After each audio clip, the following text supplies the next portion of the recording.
Welcome back, everybody, to the channel. Very special one for you today. You guys see on the screen, we've got Absolute Dom of X. Dom, how are you doing? I am Absolute now. Wow, that's a brand new title for me. I am doing okay, and I'm alive. I hope you are doing well and also are alive, Cody. Alive and well over here, at least for now. And while I'm alive, we're going to be talking about the Tigereyes Most Wanted new DC Omnibus poll. You guys see it on the screen. This is the third annual Tigereyes poll. And this is something that Near Mint Condition's been doing for a little bit. Very excited to get into it. This is, of course, all the different Omnis that we want to see DC make that have never been made before, right? So looking at DC Comics, their long backlog, their archive, they have a ton of series that haven't been made into the Omnibus yet. And so this poll features 600 potential Omnis. But the way Dom and I are going to do it here, Dom's going to give you 5 of his picks. I'm going to give you 5 of my picks. And then if you guys want some extra picks, check out the video that we put out on Dom's channel. That's going to have 5 more of Dom's picks, 5 more of my picks. And you guys have a full 2 set videos, a lot of great thoughts on what we want to see be made into the Omnibus. And the way this works, as you guys see him scrolling down, you just click the link down below. That's where you can find this poll. Very important to make your voices heard. DC Comics pays attention to this. And of course, you just enter your email. Very fine condition. All right, Jess. What have you done with Cody? And then, of course, you scroll and you do your pick. And if you guys want some great thoughts, make sure to check out Dom, Near Mint Condition. They did a great panel where they got into it. That's kind of how I built my list out, just hearing some of the great recommendations from the great panel. Dom, I'm going to throw it to you, though. What is your first pick for this particular video? What do you want to see made into an Omni? There's a lot of things that I want to see and be made into an Omni. I talked about it a little bit more on my channel. There will be a future video out regarding this as well. But I'm a maniac, and I decided to rank all of my choices with an actual methodology spreadsheet. Shout out to my optimization professor for making that all possible. Would not be doing these types of videos, or this type of video anyways, without him. And I only did it because I have like 80 books on my I need this out in omnibus list, because DC for whatever reason just hasn't printed them out. The issue is that we can only vote for 10 of these. So I had to be a little bit more restrained, and the only way to restrain me was to email my professor and say, can you please check up on my spreadsheet formulas to make sure that I'm getting all of this correct? Not only that, I got 100 on the class, so well, 99.4, but 100% on the final. So I'll take that in as a win. I think my professor likes me. So without further ado, my first part of the list is actually going to be Curveball. Well, maybe not a curveball. Martian Manhunter by John Ostrander. Listen, I know that people are asking, well, it's probably not going to end up in the top 50, top 40, maybe even top 60 if I'm lucky. But man, let me just say, somebody told me a very long time ago, I want to say this was like 8 years ago, that John Jones loves Oreos. Now, they're called Chocos in the DC universe, but he loves those cookies.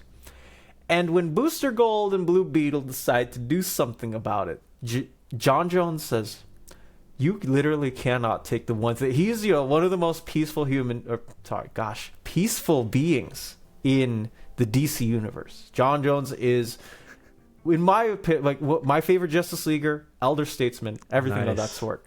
But when you take those cookies away from him, he goes from elder statesman to, I am going to rip your lives in half. One of my favorite issues of all time.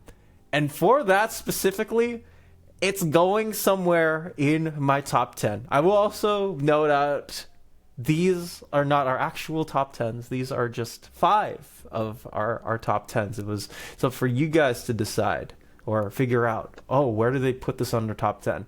So yes, if you have not had a chance to read John Ostrander's Martian Manhunter run, I would absolutely recommend it to anybody of the sort. And if the Choco story doesn't get you in, I don't know what will. his love of Chocos is definitely legendary. I want to learn more about Martian Manhunter so bad. I think that, reading Absolute Martian Manhunter, obviously a different mythology for the Martian Manhunter character, but yeah, just someone I find super interesting. And yeah, I would love to check this out. Would you say that this is your favorite Martian Manhunter run, like, of all time? Oh yeah, there's no debate. Gotcha. Yeah. So, when I look at the omnibus format, the way I collect it, I try to collect the omni for that character that's like the most well regarded, like this is so emblematic of that character. It's in the omni format. So yeah, if Martian Manhunter by John Ostrander is what people would regard as the best Martian Manhunter run, I would love to see it in omni. I think it'd be have a great place on the shelf for sure. I think that's a great pick, Martian Manhunter. Some John Jones, right? Yes, sir. There you go. Cool stuff.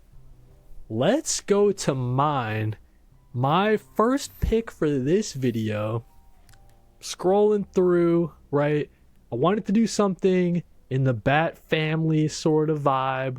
I had to go Batgirl, Cassandra Cain, Volume 1. So I've not read this material before, but just learning about Cassandra Cain over these last couple of years in the Birds of Prey series, I thought she was a great inclusion to that team. Her kind of playing off Big Barda, their relationship was so good. Little Bat. Little Bat, so good, right? And then you get into the Tate Bromwell written series. Although I'm not as in love with it at this point that I was in like the first arc, I thought that first arc just ripped like crazy. I still think that Cassandra Cain is quickly becoming one of my favorite members of the Bat family. So seeing kind of where she kind of started, like the Batgirl, Cassandra Cain, Volume 1, I want to read this material so bad. If I'm not mistaken, it's in a Finest, right? Yep, the second volume of her chronologically is in Finest format. Okay, so I think my buddy had picked that up, and he said he was really enjoying that material. I've heard maybe not like the most well-regarded run of all time, but just having something Cassandra Cain in an Omni on my shelf, that's something that I would love, for sure, as I fall more in love with the Cassandra Cain character. Obviously, we talked about it in the other video that we were doing in regards to like the Jin Lin Yang, new Superman stuff.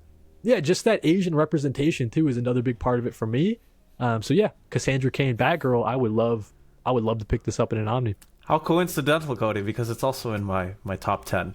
I would go Cassandra Cain on Volume 1. Also, and I'm actually going to push on that a little bit because I do think it is one of the greatest Bat-related runs of all time. At least there you go. The 1 year later Cassandra Cain stuff is absolute gold tier comic book writing. It's more so that you have this character who cannot communicate with as well as others, right? You look at Stephanie Brown, you look at Tim Drake, and those characters are able to communicate well in the ways. But I view this as, if you're a big, like Legend of Zelda fan, you really like Link, I think that there is sort of a connective tissue there where they both are dealing with a lot of the same problems. Like, they're both equally well regarded. Like, nobody beats Cassandra Cain one-on-one in battle. She's also trying to uphold a legacy that is no longer held because Barbara Gordon got shot in The Killing Joke, got paralyzed, and it wasn't until John Ostrander, who I actually give full credit to, where you see Barbara Gordon becoming, I think, the character most people associate with her. But Cassandra is, I think, objectively the best Batgirl because all of the things that she goes through as a character, it's not only emotionally connecting, like we as readers can empathize with her trying to learn how to be a better person, because obviously she has all of those ties with her mother, who's not one of the greatest people in the world.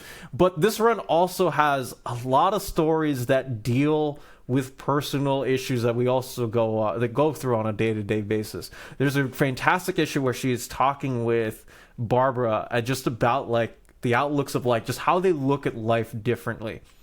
And it's, there's not much action, there's not much punching, but you can see her viewpoint, her sort of like, I am trying to figure out how I can not only be effective on the field where I need to be in Gotham, but also just as her figuring out her role in the world as well. It is, I think, for every single... It should be in everybody's, I think, top 10 Bat-related runs. Doesn't matter like what it is, but man, that the pre-Infinite Crisis, Damian Scott drawn, Kelly Puckett written Batgirl series it's pure gold in every single way and form. That's awesome to hear. Yeah, just someone who I just find to have just such a compelling way about her, like this dual kind of history, just kind of toeing the line and trying to carve out her own path. Yeah, I find it to be one of the most compelling characters out of DC. So yeah, no brainer. It's cool seeing it end up on Dom's list here, and also a pick for me. Just trying to get more into the Cassandra Cain character. So yeah, that's awesome to hear. A pick for me. We got to go. Of course, I have the original artwork right behind me. Marcio Takara, Poison Ivy, written by G. Willow Wilson. That needs to be an Omni. It needs to be an Omni so bad. It's not even funny, man. It's kind of crazy just how long ongoing this Poison Ivy run has been, and people are just enjoying it. It's winning all the awards. And yeah, it's just Marcio Takara and G. Willow Wilson just like bringing new life to this Poison Ivy character in a way that I just had never thought about before. Like, oh, I didn't know that Poison Ivy had so many layers to her and that she could be so well fleshed out compared to other Batman villains even, right? So yeah, I think this Poison Ivy series is just, it's new, it's fresh, it's got very interesting themes on, you know, biology, ecology, like the planet, right? But then it also has some good relationship bits between her and Harley Quinn. That's always fun to kind of explore. And also right? Janet from HR too. Can't forget about Janet. Cannot forget about Janet. I love that kind of triangle thing that's going on, right? And yeah, just got to give tip of the hat to Poison Ivy by G. Willow Wilson. We know that it's coming in a deluxe format, right? But this series has been ongoing for so long now. You could do an Omni today. You know what I'm saying? Like you could solicit an Omni ASAP and people would be buying it for sure. Yeah, just congrats to G. Willow Wilson for just this long going run.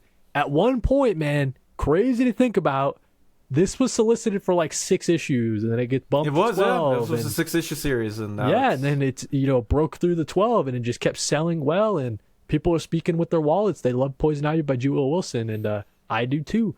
Falling off of it in single issues, right? But you know, especially this beginning content, like the first, you know, 15 issues or so, it just rips so hard. I think it's excellent stuff. I can 100% agree with you on that front. And right now she is currently in charge of something in Gotham. So will this series ever end? I hope not, and I hope never. It's a cool status quo change, her being mayor of Gotham. As long as Wilson wants to continue writing Pamela, I will be there to help support it. So I co-sign on that as well. Lay it on me, your next pick, Dom. Oh man, probably one that will be number 1, number 2, or number 3 on this list because people have been asking for it for so long, and I understand why it's on the tops. And it's Batman Legends of the Dark Knight Omnibus volume. I mean, I know that everybody wants this at some point. Doesn't matter if you want Shaman, if it doesn't matter if you want the Jeff Loeb, Tim Sale, Haunted Night stories, doesn't matter what specifically you want it for. People have been wanting this particular run of Batman for such a long time. I don't even feel like I need to go over it because it feels like every single here does. Again, no matter if it's Dennis O'Neil, Jeff Loeb, Tim Sale, I can keep running down the list of all the amazing creators who worked on these titles, and we've seen some of these titles collected in different formats, but never on its own, quite oddly enough. And you'd think at this point, with how well Batman is as not only a commodity for the publishing company, but also one of the top 30 selling intellectual properties on planet Earth, DC's easy number 1, you think at some point it might have come out. Right. I really want this in omnibus format. I know a lot of people probably do too, but just again with my methodology, just looking at my list, I knew there was even with all of that crazy formulas that I added, there was no way that this wasn't going to be in my top 10. It's in my top 10 somewhere. I won't say where it is, but it's comfortably there, and it should be in. I assume it's going to be in everybody's other comfortable top 10s too. Now, if I'm not mistaken, was this like a bunch of like 2-issue little arcs, like 3-issue little arcs, like just a bunch of... Gotcha. So a bunch of creators attached, like all taking cracks on little mini Batman stories. Mm-hmm. Gotcha. Cool. Yeah, this sounds pretty cool. Similar to something that isn't going to make my list, and we're not going to talk about it here very much, but sounds like it's kind of similar to Batman Confidential, a series that I was picking up as a kid, not knowing like too much about comics or whatever in general, but just getting exposed to a lot of different comic creators and different artists and different stories and situations to put Batman in. Those types of those do really well, like those that kind of vibe, right? Like little just here's Batman a one night on a case, and let's see what the comic creators can do, putting them in interesting situations. So yeah, Legend of the Dark Knight, I know that this is really well acclaimed, people have been clamoring for it. Yeah, I think it's a cool pick from Dom there. Not number 6, but the next one from me. I didn't get to talk about this comic creator when we did this same video on Dom's channel, so let's talk about him now. Batman by Ed Brubaker. And I'll be honest with you, I've not read too much of what would be included in this. I just love Ed Brubaker, man. And I gotta collect all the Ed Brubaker stuff I can. Where the heck is this thing on this? Batman, Ed Brubaker. And so I know that it would probably include... what's it called up there? The Man Who Laughs, right? So it'd probably include that if I'm not mistaken. What are some other things that, like other series Ed Brubaker written Batman stuff that this would probably include? I'm just wanting to get it for the Ed Brubaker, put it on my Ed Brubaker shelf, you know what I mean? But yeah, I would love to explore some more of this comic creator, his time on Batman. That's why I'm choosing it. But yeah. I would anticipate that the volume, it would probably collect the Joker Man Who Laughs series with Doug Mankey. Yep. Probably my favorite of everything that he's worked on solo Batman.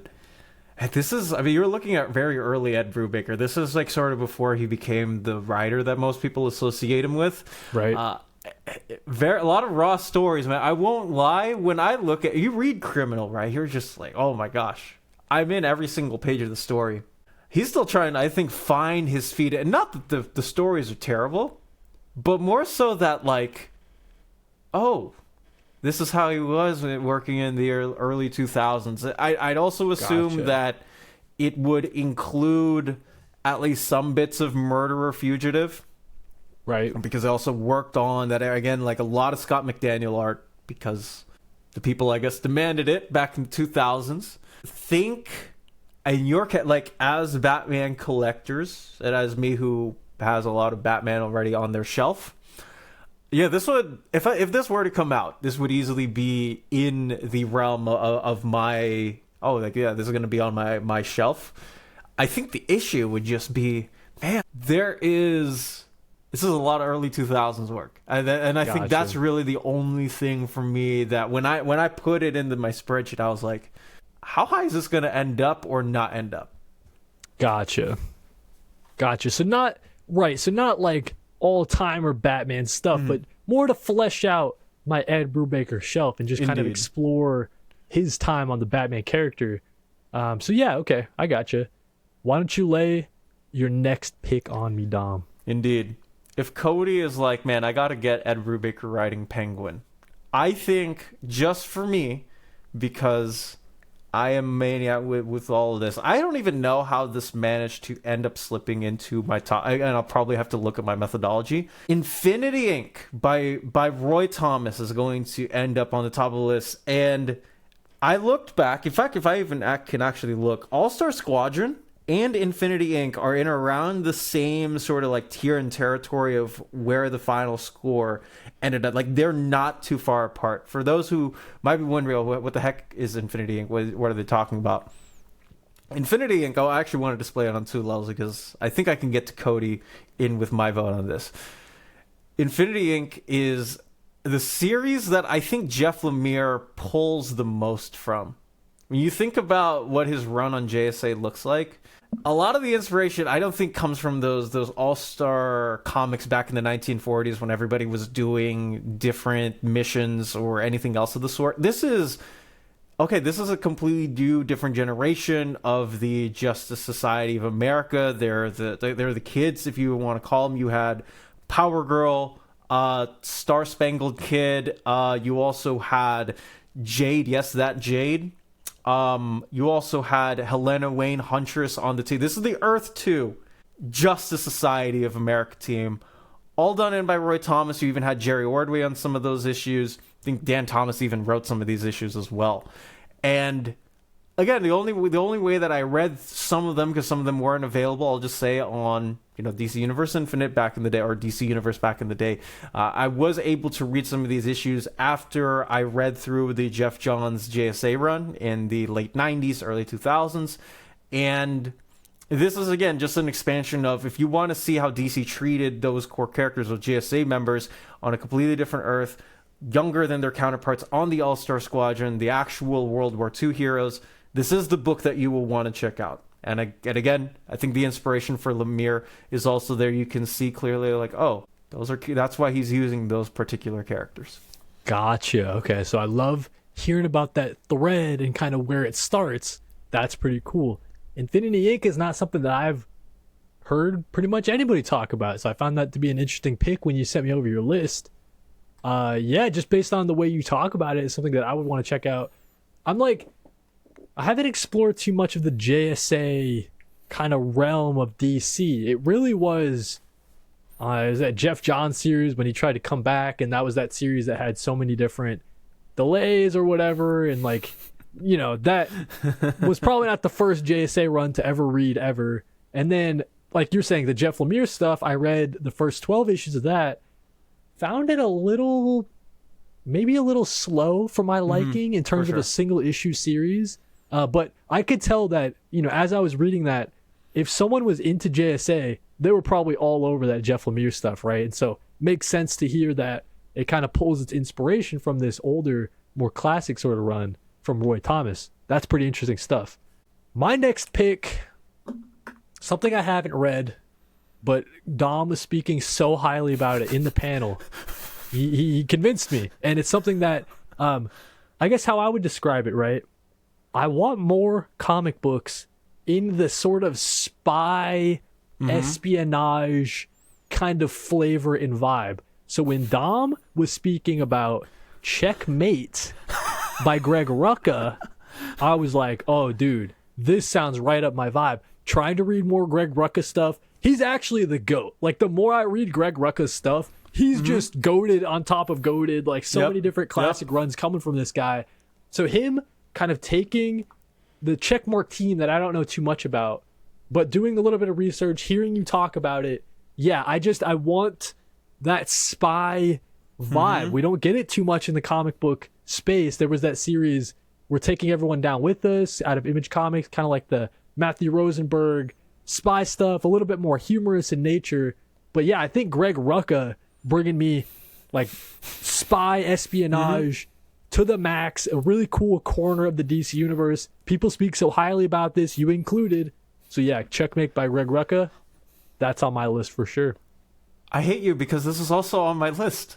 I know, Dom. It's interesting because we have so many different crossovers. I thought about maybe revising the list I sent you to include something so we wouldn't double up, but it's solidarity is a good thing, right? Cody. Exactly. So Dom, tell me about Checkmate. Why did it make your list? Why did this end up on my list? Well, first of all, I am humbled that I was able to convince you to vote for this book. They had only collected these in sort of like the thicker trade paperbacks a couple of years ago. My buddy who used to be my podcast host bought those, and I'd never read the series. And he was like, "You're gonna love this." I'm like, "No, there's no way. These are like who cares about Sasha Bordeaux at Jessica Midnight? I don't know who these characters are." And he said, "You're going to love it. You don't have a choice." I'm like, "Okay, fine. If I don't have a choice, I'll read them for you." Holy smokes, man! It's like if you're a big say if like you're a big fan of like the Hellfire Club over at Marvel, you like seeing pieces fall and whatnot. Or if you just like intelligence agency stuff in general, like stuff that people are doing behind the sideline, you're like, we got Alan Scott, who's a part of this. This is, I think, my favorite version of Fire. You know, the half of Fire and Ice from Justice League. Favorite version of Fire. One of my favorite versions ever of Mr. Terrific. Amanda Waller sort of like checking all of these things inside out. This is like next level people pinning up against other people in ways that you've never seen before, man. I think it is one of the most underrated, underappreciated Rucka series ever. People do not talk about this enough when they say this is what you need to read from Greg. I understand, like, okay, Greg Rucka, you got Wonder Woman, you've got Detective Comics back in the 90s, you've got Batwoman. I understand, like, yeah, those are the big hits. If you want to go the creator-owned side, check out Lazarus, Fantastic World, I get all that. But, man, Checkmate just hits every single box that you want from a spy thriller. A spy thriller where people are knocking people off, and I think that is why this should... I hope it gets in the top 60. I really want it to be, man. We need to make sure that it gets there. That's awesome to hear. Yeah, I just want that vibe, and I think that, you know, maybe this is one of those, you know, because sometimes you have a very prolific writer coming onto a character, and maybe their hands are a little bit tied in terms of what they're able to do, you know, pushing the envelope a little more. If it's a character like Batman, maybe you're not as free as you would be doing something like Checkmate. So maybe Greg Rucka doing this Checkmate team, it's not as well known. He can sort of have a little bit more fun with it. So that's something that I very much am interested in checking out at some point. Checkmate by Greg Rucka. Made Dom's list, made my list. So there you go. And to close this out, okay, a character that I've been reading a ton of recently, The Question. But Renee Montoya taking up the Question mantle, I don't have that sort of context. I have read the Question All Along the Watchtower series that came out recently. I thought it was sick.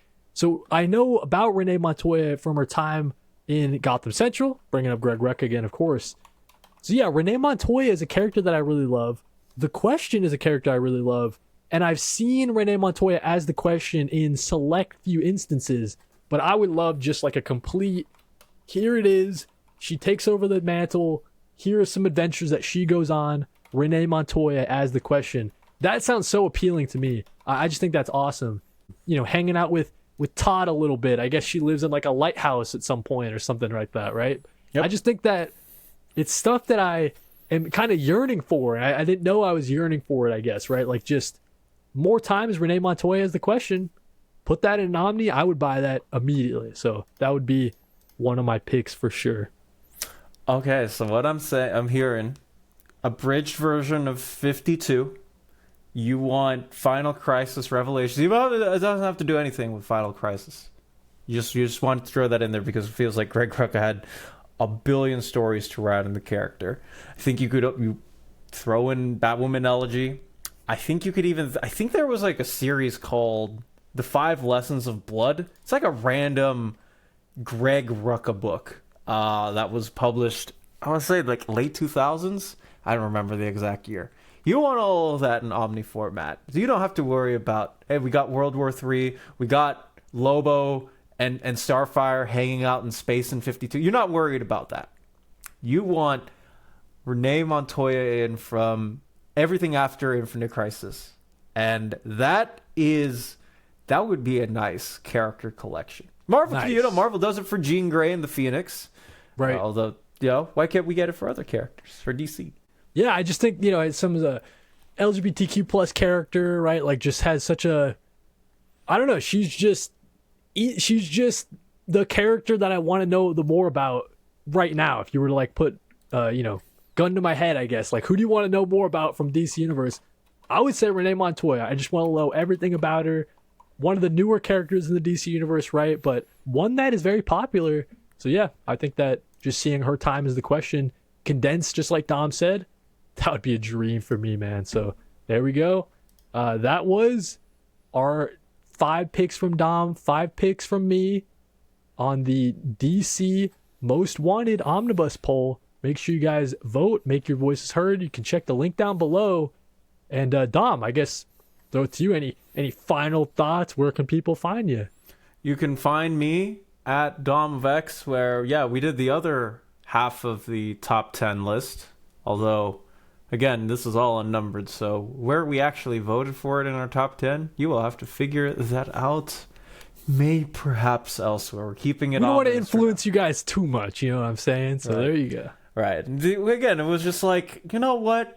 This would be a great idea. We need to, spice it up, because it would be understandable if these were both, say top 5, like we did the last time. But the thing is, we wanted to throw in curveballs, as sometimes DC does throw us curveballs. And we thought that this would be the best way possible to do it. But yeah, we got some more video ideas upcoming for all of this. So I'm very excited to see this all unfold. And thank you once again, my friend, for having me to talk about comics on your channel.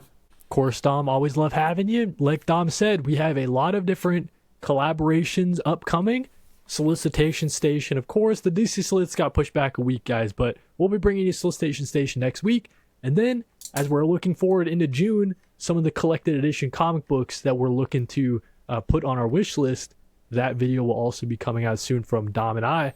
But thank you guys for watching, and read more comics.